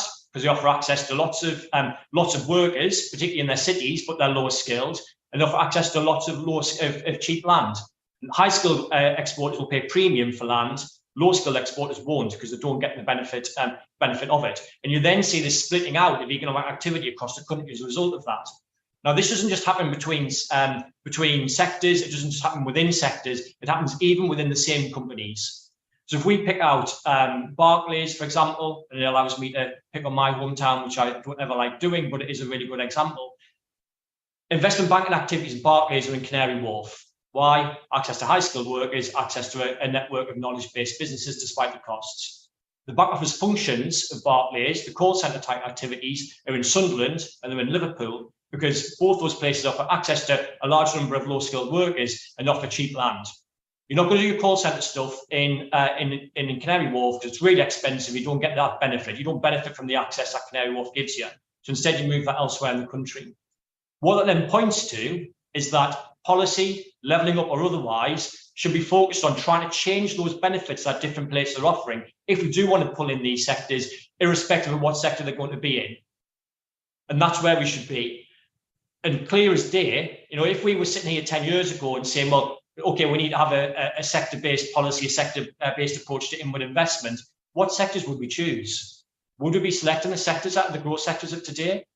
Applying that same thought experiment, it's quite hard for us now today to say, okay, well, these are the sectors that are going to go in 10 years' time, should we go down that route? It feels to me that actually it's much more about trying to understand why these types of businesses, of which there are a whole range of them, are not locating in the way that maybe we would want them to bring great prosperity in other parts of the country. So it's focusing on that for me. Thanks very much, Paul. Graham, any comment as to policy changes and focus, just to finish us off? No, I mean, I think the only comment I'd add, I guess, is on the basis of what Paul and Anna said, is that I suppose, when we talk about policy focus, the tendency is to focus on growth industries, what we predict those to be, which generally are always have high-skilled members, high-skilled workers, etc. I think the reality is there's always going to be a distribution of skill and qualifications across the labour force, and that we have to be mindful that there are other things, as Emma pointed to, foundational industries that the policy makers need also to pay attention to. I mean, the tendency is for policymakers to feel like everybody wants to appear as if they're, after Wilson in '64, they're part of the white heat of technology. So everybody wants to talk about how it's life science and creative. They want to do that. It looks exciting and kind of sexy. But there's also industries that feel less sexy. They're also very important, particularly when equality is concerned, because, again, back to the point earlier on, you can talk what happens in 10 or 15 years' time. But the reality is, if you're really interested in supporting people who are facing difficult situations, they're living that now, not in 10 and 15 years' time. So you can do what you want or think we can achieve in 50 years' time. Great, you aim for that, but you work at where you are now. And if you're going to put your attention to things that might not happen anyway, and ignore those things that employ people now, regardless of what they're employed to do, if they are actually in employment, sort of secure-ish wage, even if it's only in call centre work, etc., what it may be, then your problem is you're going to lead to people going poverty, you're going to lead to greater deprivation, you lead to a cycle which makes you even harder to get out of in 10 or 15 years' time. Thank you very much. Work for today, plan for tomorrow. Back for your chair. Right, and on with today's work. I'm going to move the question on to, again, with a bit more emphasis on regional inequality, to Deborah Arnett. And Deborah, can you come in now? Thanks very much indeed, Charles. So this is a two-part question. So if I could come to Emma first. Do high levels of regional inequality hamper a country's ability to trade successfully internationally or attract inward investment? So we'll just stick with that first part of the question. Thank you. So yes, because we're reducing the size of the prize by not investing in other places. So we will not deliver a gigafactory in this country, or more than one, which we certainly need in terms of trade, without the appropriate land remediation done, without an appropriate scale of incentives, such as we're seeing in the US and across Europe. So we're not just going to accidentally deliver that into London and the Southeast. The biggest attractor of investment, though, is skills. It's the skills base. And without doing something about those disparities, investors aren't going to come. There is, everybody talks, and it is true that there is a tremendous opportunity presented by net zero and the green economy. So again, sorry, but to talk about the Northwest, in terms of the scale of jobs and investment and investable projects, they are there. But we need national government getting behind those and the ability to be able to articulate those in the right way. And we know what happens if we don't deal with those inequality at the same time. So we saw it in Hull, right? So offshore wind, the work that Siemens did, a brilliant example of how you can lift a community, but actually also a failure, because we didn't invest to a significant scale or early enough, or have that as part of our long-term national industrial strategy. So a lot of the supply chain opportunities actually weren't secured for Humberside, but still rest in the rest of Europe. So so the answer is yes, you don't get the investment, and also if you don't do it properly, you don't get the benefits of that which you get. Can I ask you a really, what sounds like an incredibly stupid question? How do you get skills? Where do skills come from? Skills come from the complicated knitting of spaghetti between families and communities understanding where opportunities are and how to access them, preschool, schools and FE all understanding what the clear goal is and where that opportunity rests, and business having an easy access at every stage of the skills journey to be able to influence that and provide that support and opportunities for those who need it the most.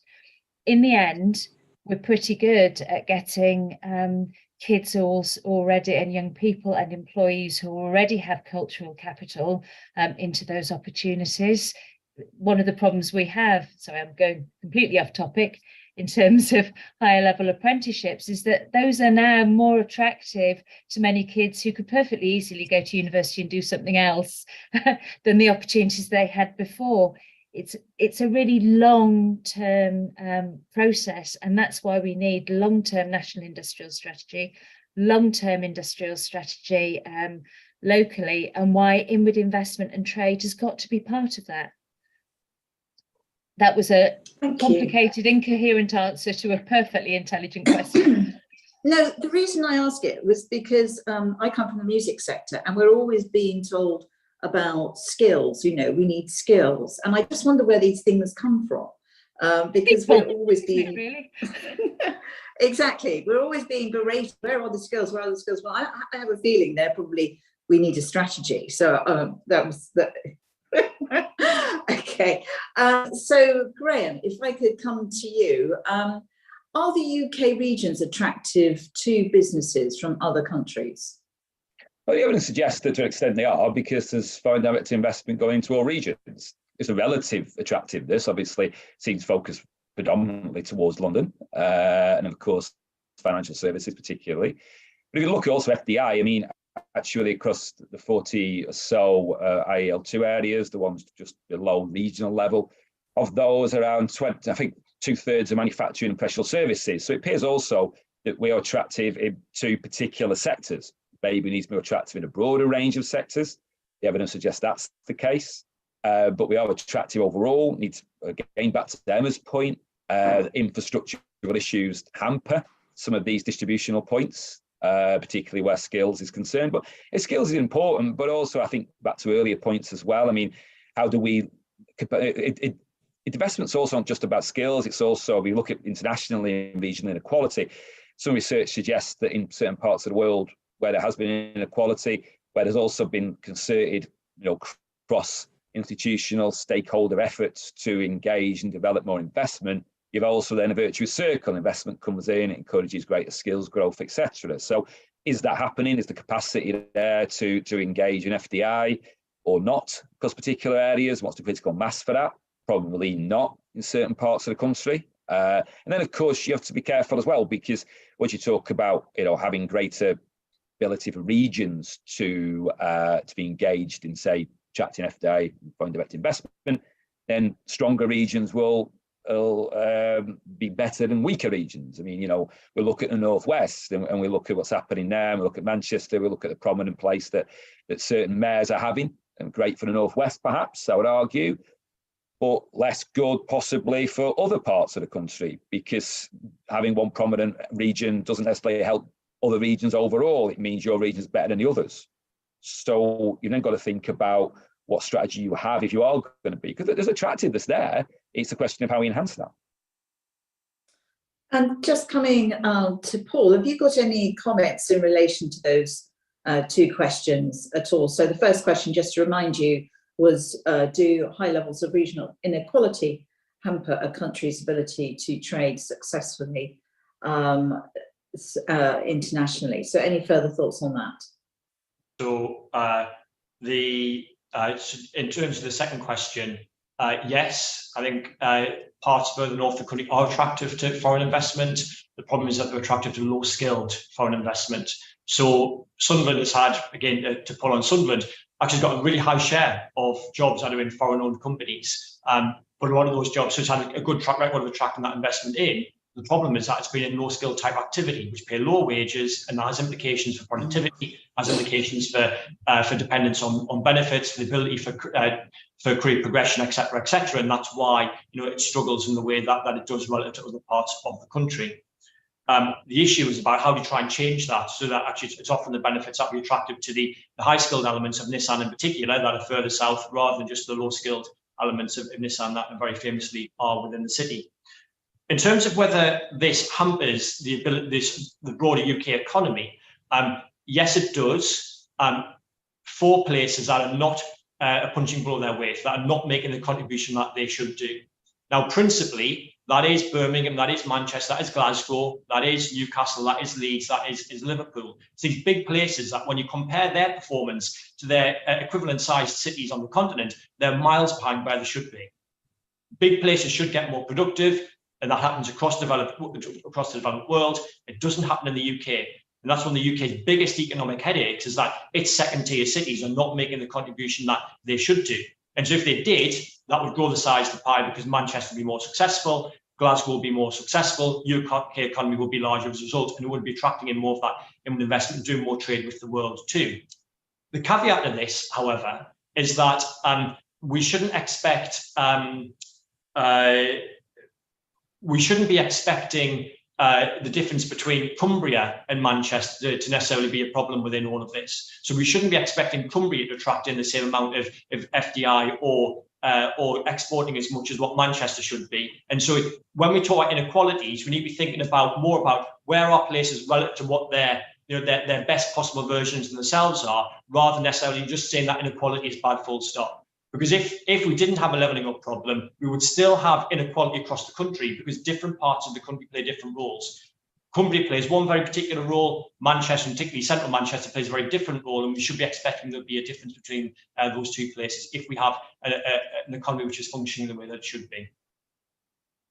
So, I mean, through all of those answers, there was a constant theme around skills, which is so fundamental to growing the wealth of these, as you call them, second-tier cities. So moving on to the next question. What has been the impact of the UK's departure from the EU on regional inequality, and what steps can be taken to ensure that future trade changes in trading relationships yield more positive outcomes for all regions in the UK? So this is about trading relationships and whether it's been bad for regional inequality. And if so, what can we do in future trading relationships not to have such an adverse outcome? So if I could come to Emma first. To repeat a previous answer, really, we have had particularly higher skilled future workers and postgraduates turning down roles post-Brexit. That's for a whole host of different reasons. Some of that is about bringing families with them, actually. Some of that is around the cost of visas, but quite a lot of it is not being perceived as being a very welcoming place. And again, some of that, we talk about the mayors, is about place-based missions to actually promote the UK as somewhere that actually we do want to attract international skills to, but also that we value lower level skills as well. You know, we have had trade hampered by not being able to get crops out of the ground. We have had costs significantly increase because of not being able to attract the workers that we need to through immigration. That, as committed as we are to developing our own skills, that's something that's not going to happen overnight. And some of this has been hidden, really, because of that lack of data and intelligence going from places into the centre. Thank you very much. The same question. I'm very conscious of time, so if we could keep the answers to 2 minutes. Firstly, I'll come to Graham and then Paul. Yeah, when I build on what Emma said, I think keep it brief as well. Being the evidence suggests what we have in the data so far that actually the EU has led to great regional inequality, which I think is a crucial conclusion. And if you look at the data again across the country, then exports to EU represent a significant percentage of exports across all regions, and actually at sub-region level as well, and even at local authority level. So I think that the fracturing of relationships there has a crucial role to play. What we do about that going forth, again, I mean, there's broader questions about our relationship with the EU under this government and future governments.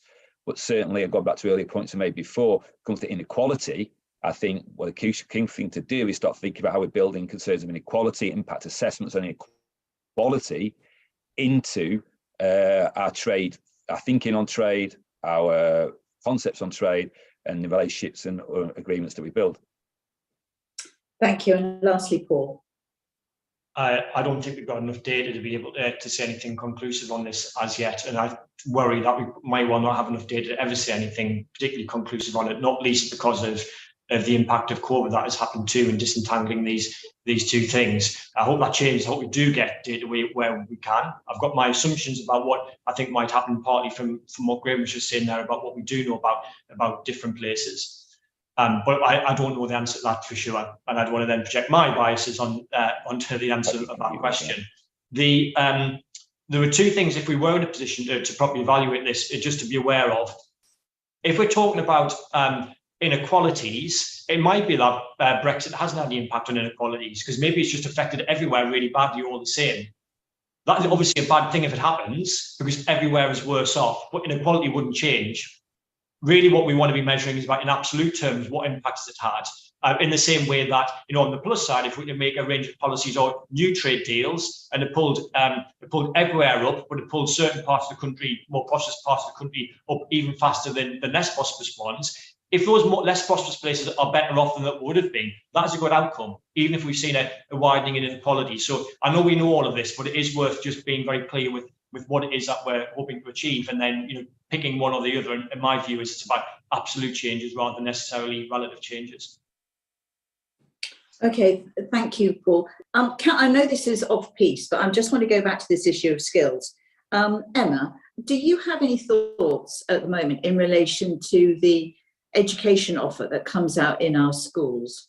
Because I think that probably is linked to skills. So if you look at what's been happening, for instance, to design and technology, that has virtually disappeared from our secondary schools within the state system. Is that something that comes across your brief at all?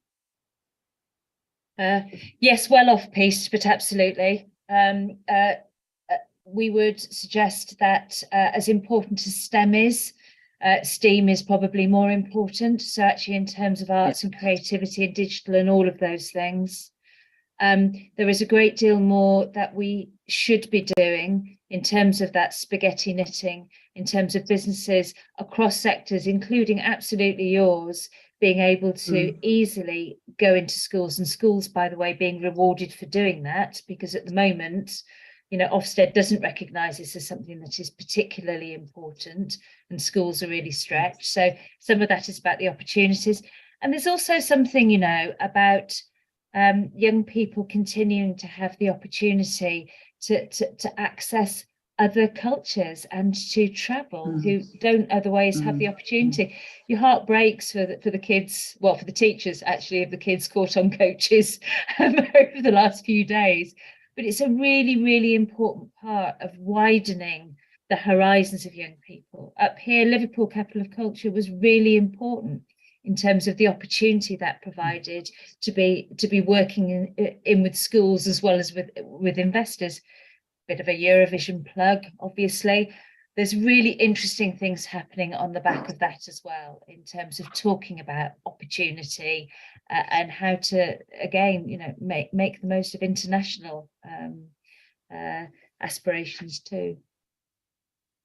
I think those are absolutely fundamental points to the skills piece, that issue around mobility for youngsters so they get exposed to other cultures, which we've lost because of Brexit, and the STEAM agenda, which is, in my view, totally critical for the growth of jobs, etc., in this country. And until we get a grip on the education offer, I think we're going to be struggling on skills. That's my view anyway. So back to Charles. Thank you very much. I think we've exposed the whole heap of issues here, and I think the importance of both strategies and gripping the detail of how to get from where we are to where we want to go is something which is a frequent concern of mine. But I'm going to go to the classic question, which will bring the session to an end, which is what are the three key policy recommendations you would have for the UK government regarding levelling up and international trade? And can we start off with Emma?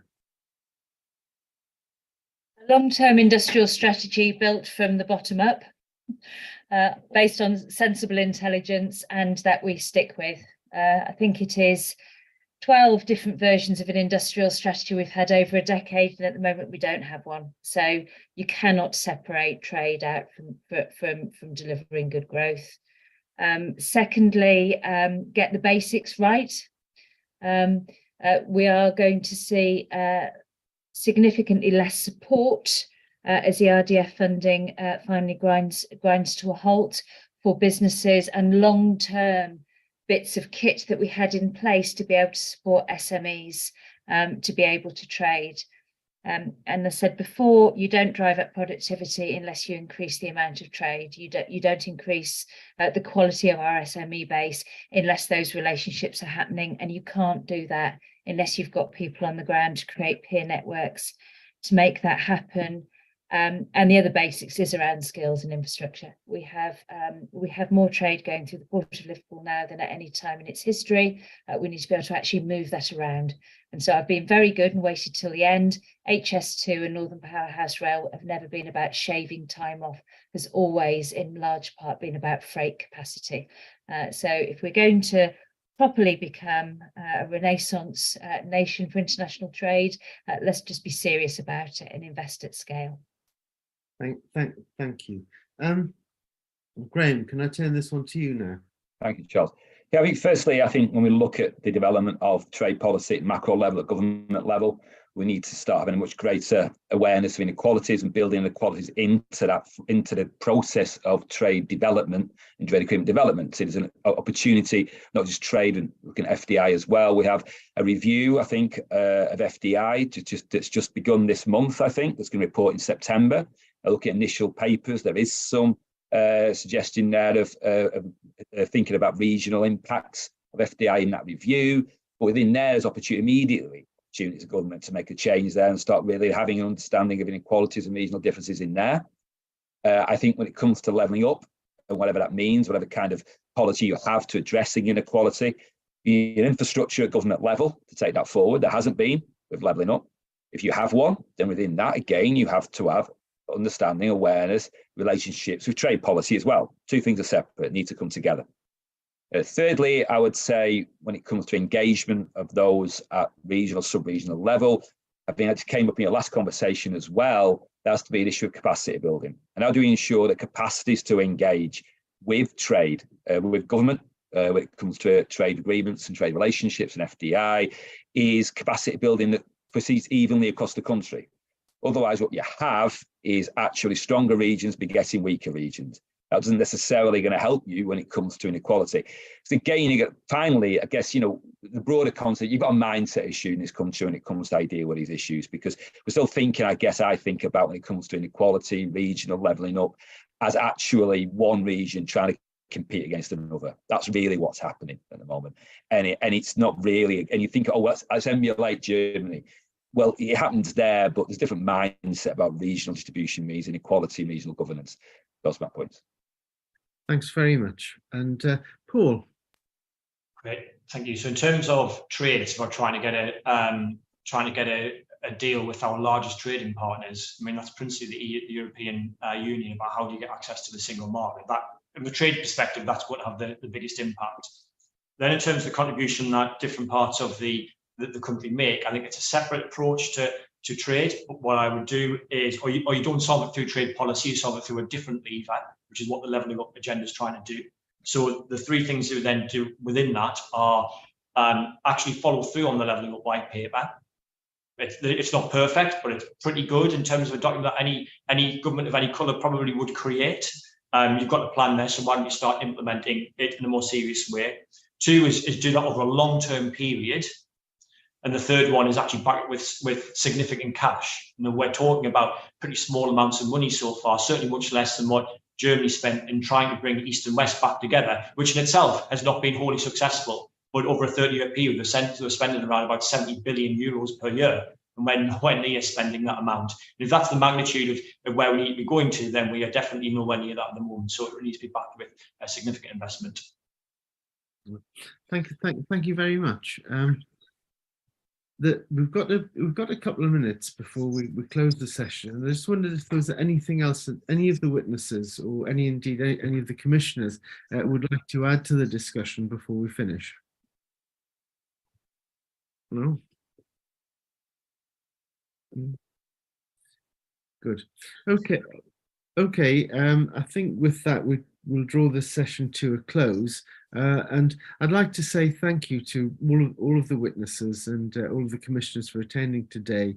I think I'm leaving this session having learned a lot, but actually I learned most about how complex it is to resolve so many of these issues. Thank you very much, everybody. Thank you. Have a lovely Easter.